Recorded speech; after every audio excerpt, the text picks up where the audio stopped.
Padre Flávio, Reverendo Padre Janilson, Diácono Soares, que trabalha aqui juntamente com o Padre Flávio, nesta paróquia de Santa Dulce, comissão da festa de Santa Dulce, irmã religiosa, tem a senhora, deve ter mais outra por aí, né? As irmãs religiosas aqui presentes, nesta noite importante para a vida espiritual desta paróquia, presidida por um presbítero da nossa igreja, a Igreja de Deus, que tem entre seus pilares de sustentação da vida espiritual dos filhos de Deus, os sacramentos, a oração, a vivência da fé, que encontra na oração a força, a coragem para testemunhar a fé de Jesus Cristo aqui e acolá.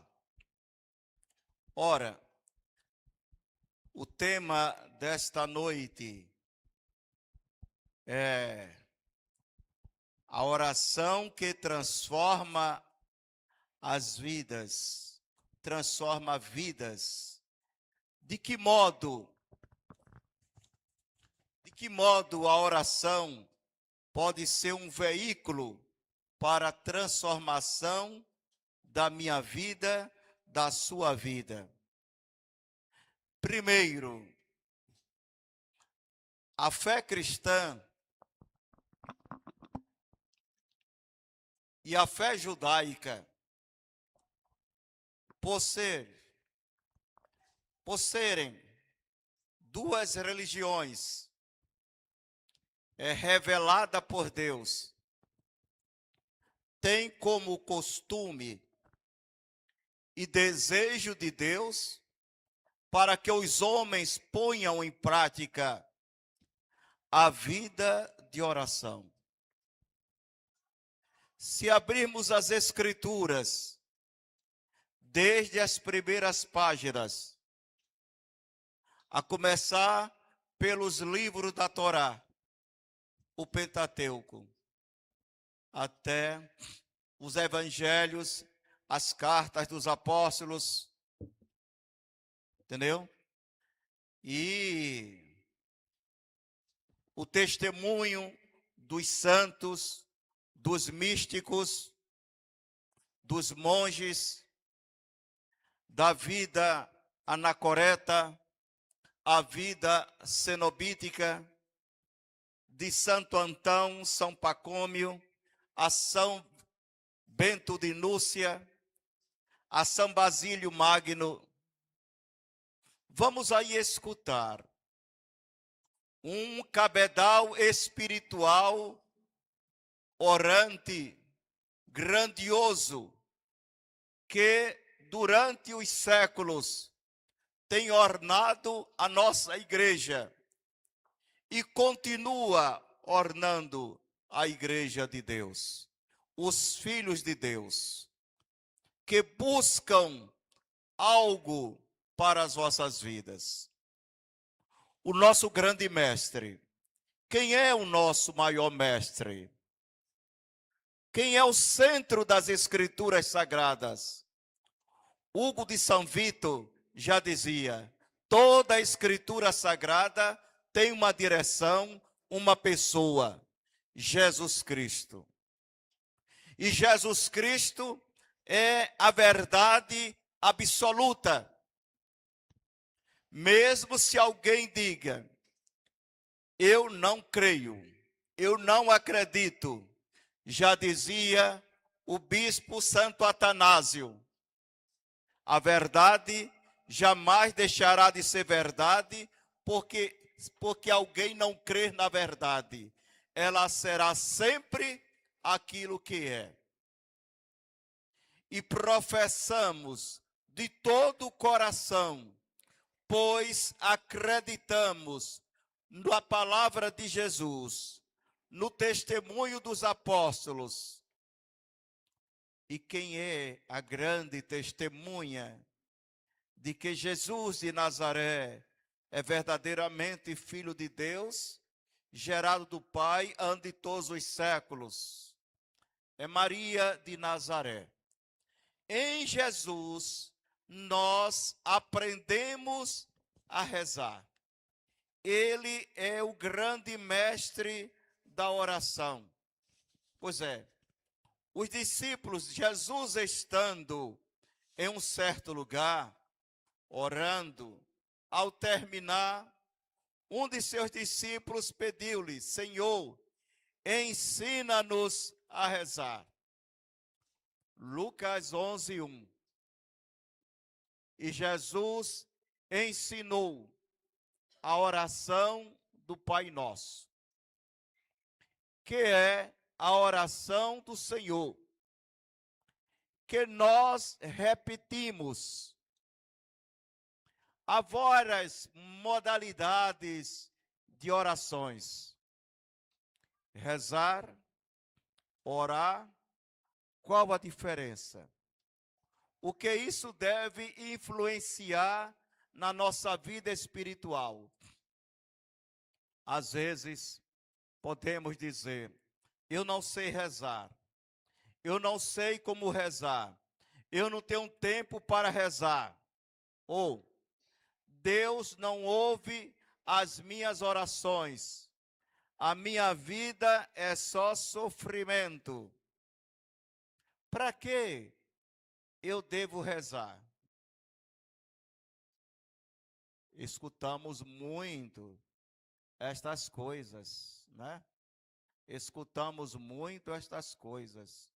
Mas outros dizem assim: eu rezo em casa. Para que eu preciso ir para a igreja se eu já rezo em casa? Tem esta conversa também. Esta conversa é bonita. Não para Deus. Para Deus é triste. Mas para os anjos que não dormem noite e dia, vagueia pelo mundo para entrar nas mentes humanas e persuadir a fazer o que é contrário à vontade de Deus, para essas criaturas decaídas, isso é maravilhoso. Isso é ótimo. É alegria para eles, para os espíritos atormentados e que atormentam. Sabei que a oração tem um poder de afugentá-lo. Mas neste modo, essa aí não afugenta, mas aproxima. Pois é o que na teologia antiga se chama perda do dano. O que significa a essência do inferno. É preciso rezar com amor. É preciso rezar com o coração, com toda a alma, com todo o corpo. A oração não é um negócio. Eu apresento a Deus para que Ele me dê alguma coisa. A oração não é uma permuta de favores, mas a oração parte daquele que reconhece que Deus é o Senhor da sua existência, que Deus deve ser a centralidade da sua vida. E por isso eu devo rezar. Porque Jesus, sendo Deus, tirava horas, momentos para rezar com o Pai, ao Pai. Na noite da agonia, em que Jesus foi traído, Jesus estava em oração. E nesta oração, o que diz o Senhor? Que seja feita a vontade do Pai. Primeiro ele pede: afasta de mim este cálice, né? Mas foi para esta hora que eu vim. foi para esta hora que eu vim. E assim, Jesus se entregou à vontade do Pai por amor ao gênero humano, pois era preciso um sacrifício perfeito e eterno para redimir a humanidade. Então, com Jesus, nós aprendemos a rezar.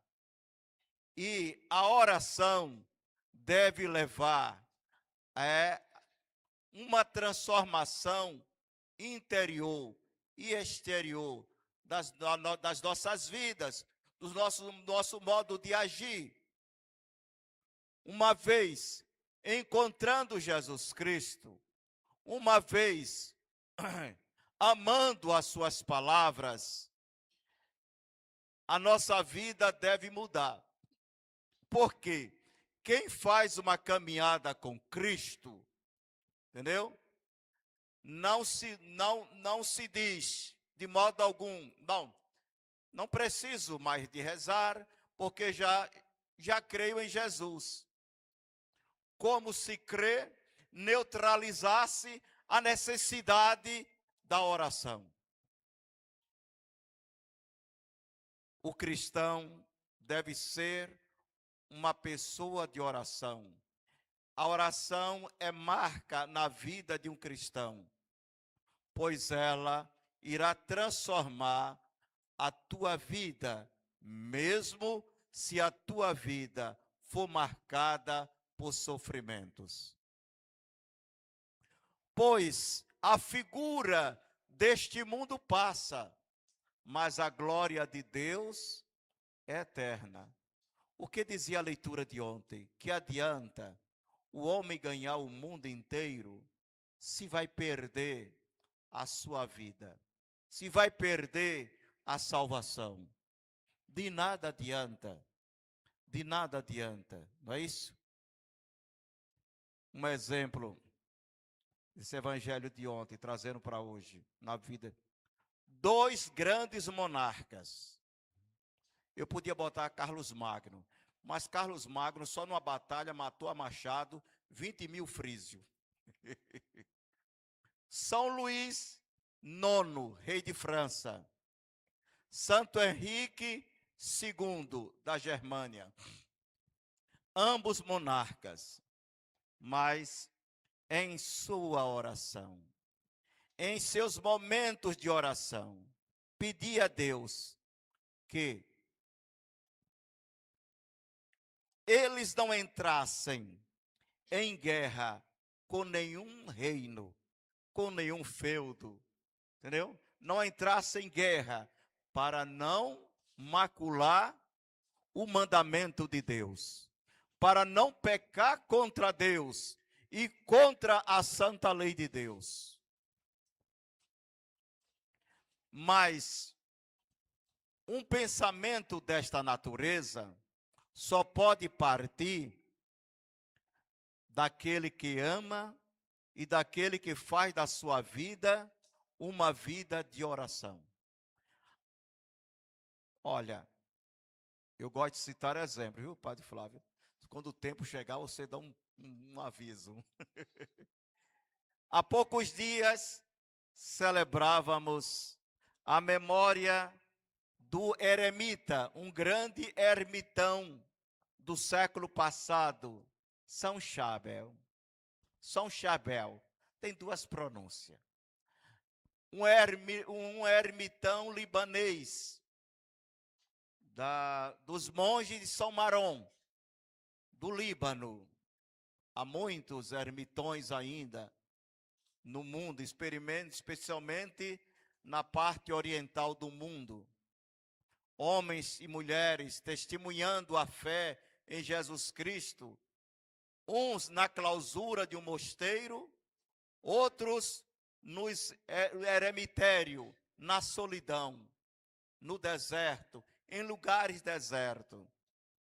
São Marom preferiu sair do mosteiro para viver no eremitério, pôr em prática é a grande, antiguíssima tradição dos anacoretas do Egito, que surgiu com Santo Antão, após a grande perseguição de Décio, imperador, no tempo em que Cipriano de Catargo era bispo de Catargo, e no tempo do grande escritor Orígenes, um grande escritor dos padres da igreja, que tem aquele livro complicado, Os Princípios, de Orígenes.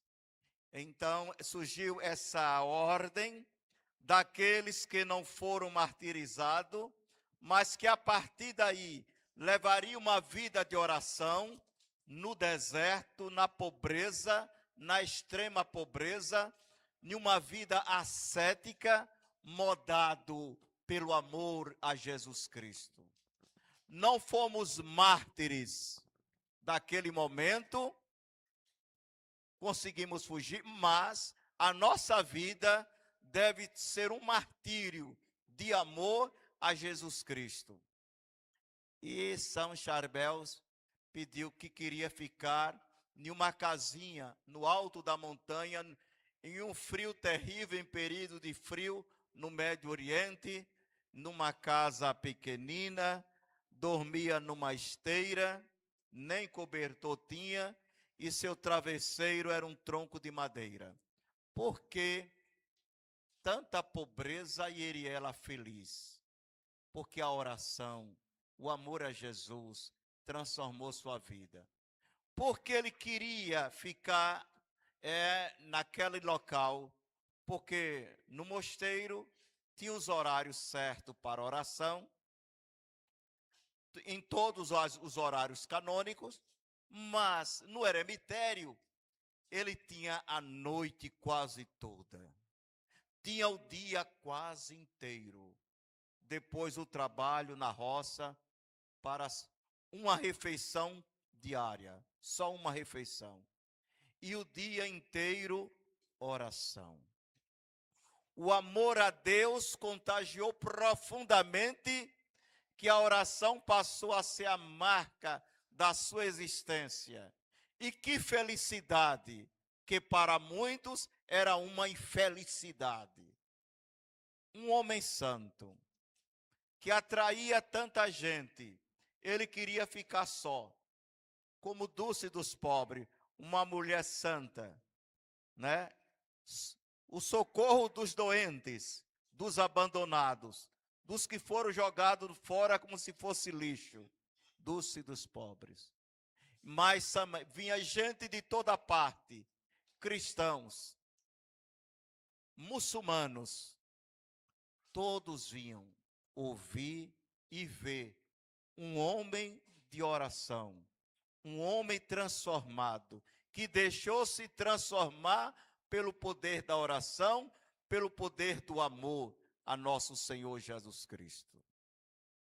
Então, esses são os que chegam, vamos dizer assim, ao extremo daquilo que é para nós o normal.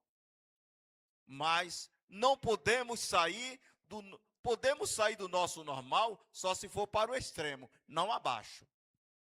Manter esta chama acesa, porque isso trará transformações em nossas vidas. Entendeu? A partir do momento que nos colocamos na presença de Deus, tudo irá mudar. Tudo irá mudar. Entendeu? Às vezes as pessoas buscam a oração para ter vantagem em alguma coisa. Mas esse não é o sentido. Podemos pedir, sim, ter oração de petição, oração de meditação, oração de contemplação. Podemos pedir, sim. Mas a oração não se fixa só nisso. Primeiro,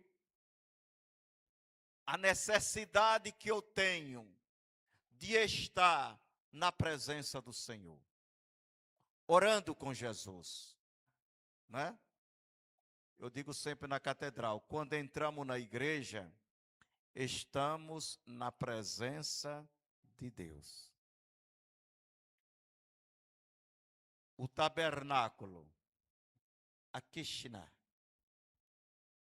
Como era o local da arca de Deus, que sobre a arca o propiciatório das estátuas dos anjos.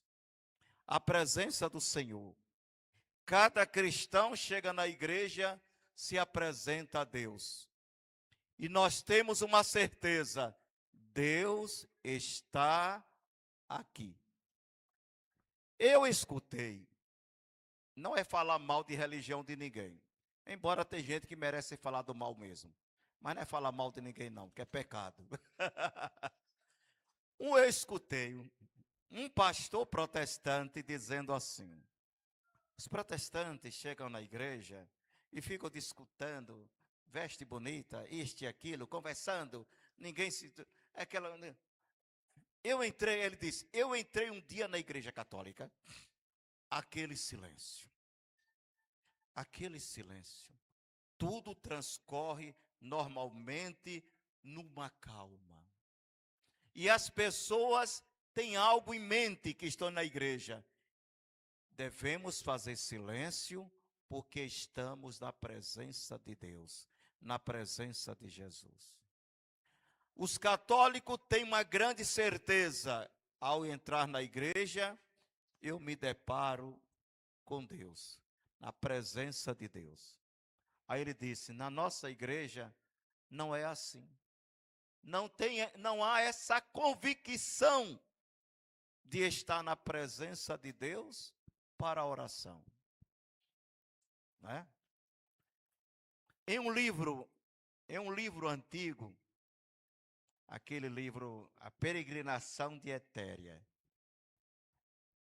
e o Evangelho de Maria, do século IV, que diz assim, Maria disse a Jesus, ainda quando ele foi fazer seu Bar Mivá, aos 12 anos, que os judeus fazem, né? Esse ritual do Bar Mivá, como se fosse para nós a crisma, para nós católicos a crisma.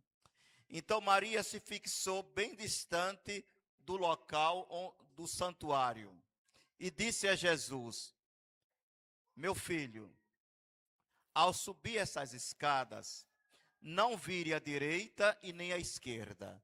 Há muita gente de um lado e de outro, mas te apresenta ao Senhor, porque Ele está ali. Vá, não olhe para a direita nem para a esquerda, siga, suba as escadas e se apresente a Deus, se apresente a Javé, porque o Senhor lá está. Isso é uma oração? Sim. Santo Agostinho resume admiravelmente as 3 dimensões da oração de Jesus. Ela é orar por nós, como nosso sacerdote, ora em nós como nossa cabeça, diz Santo Agostinho, e ele sabe nossa oração, como sobe a nossa oração como ao nosso Deus. Reconheçamos, pois, nele os nossos clamores e os seus clamores. A oração de Maria nos é revelada na aurora da plenitude dos tempos, antes da encarnação do Filho de Deus, antes da efusão do Espírito Santo. Sua oração coopera de maneira única com o plano benevolente do Pai na anunciação para a concepção de Cristo. Em Pentecoste, para a formação da igreja, corpo de Cristo, na fé de sua humildade, serva, dom de Deus, encontra o acolhimento que esperava desde o começo dos tempos. Aquela que o Todo-Poderoso tornou cheia de graça, responde pela oferenda de todo o seu ser. Há uma oração antiga que diz, responde por nós, ó Maria, dizia São Bernardo de Claraval. Os justos que esperavam a libertação, quando o anjo Gabriel apareceu a Maria, e aquele é o momento orante, de lá esperando um Salvador, eles gritam: responde por nós, a Maria. É uma oração daqueles que esperam o Salvador para que possa adentrar no paraíso celestial do divino Criador, da Santíssima Trindade. Eis a serva do Senhor, disse Maria, faça-se em mim segundo a tua palavra. Assim disse Deus, faça-se a luz, no Gênesis, primeiro capítulo, e a luz brilhou. Maria, faça-se em mim a luz de Deus que veio ao mundo por meio dela. E a luz irá brilhar para ensinar os homens o verdadeiro caminho, o verdadeiro ensino, a verdadeira interpretação das Escrituras. Ele virá para nos reerguer mais uma vez. Faça-se em mim segundo a tua palavra. É o fiat de Maria. Esta é a oração cristã de todo dele, por ele e é todo nosso. Bem, meus irmãos, encerrando aqui esta oração, eu escrevi uma questão aqui, é questão de, eu já vi alguns malucos aí falar besteira, o que é oração e o que é reza, não é? Eu escrevi aqui, se eu não perdi, está aqui no meu, aqui achei. O que é oração e o que é reza? Tem diferença?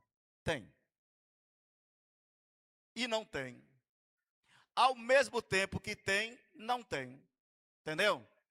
Porque ambos convergem para o mesmo Senhor, para o mesmo coração. É como o Papa Bento fala naquele documento Verbum Dominus. A tradição e as escrituras ambos emanam de uma mesma fonte divina. Orar e rezar. Teologicamente, são sinônimos.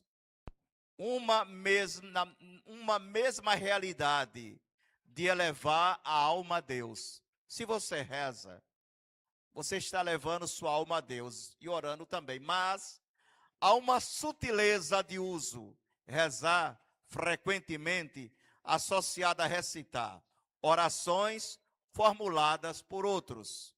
Como São Domingo de Gusmão, né? Grande pregador e um homem de oração que celebramos hoje. Orar é o sentido mais amplo, engloba todo o contato com Deus, diálogo espontâneo, silêncio interior, meditação, contemplação, além de orações formuladas também.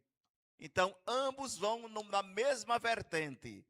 Não há hierarquia, nem valor maior de um sobre o outro. Na igreja, rezar com o coração atento é também orar verdadeiramente. Orar livremente é também entrar na oração. São formas complementares de se comunicar com o Senhor. A oração é tudo que é formado espiritualmente e oralmente, verbalizado. Orar é falar espontaneamente, com ação, aquele que sai pela minha boca. Preciso ser cumprido, você fala e a prática. Isso é oração. A oração, ela é verdadeira quando aquilo que se verbaliza vai pôr em prática. Mas se verbalizar tantas palavras na oração e não fazer nada depois daquele momento, essa oração não serviu para nada. Rezar é recitar. Citar no momento orações que já existem, que foram feitas sobretudo pelos santos. Outras orações bíblicas. Os judeus também têm muitas rezas, orações, que eles devem repetir sempre, todos os dias, e em vários momentos do dia. Tem o Kadish, tem o Shemar, e tantas outras orações que os judeus devem repetir várias vezes por dia, como nós repetimos Pai Nosso e Ave Maria. Que você repete, você recita, você reza. A oração é o que você fala, só o que você tem que praticar. Rezar é recitar algo que foi orado por alguém. Tudo é igual, orar e rezar. Tudo depende da prática. Não existe oração nem reza eficiente se não houver a prática. Orar e não fazer nada. Que palavra jogada fora que nem Deus quer ouvir esse negócio. Ore de coração e põe em prática o que você ora. Reze de coração e põe em prática o que você está rezando. Louvado seja nosso Senhor Jesus Cristo.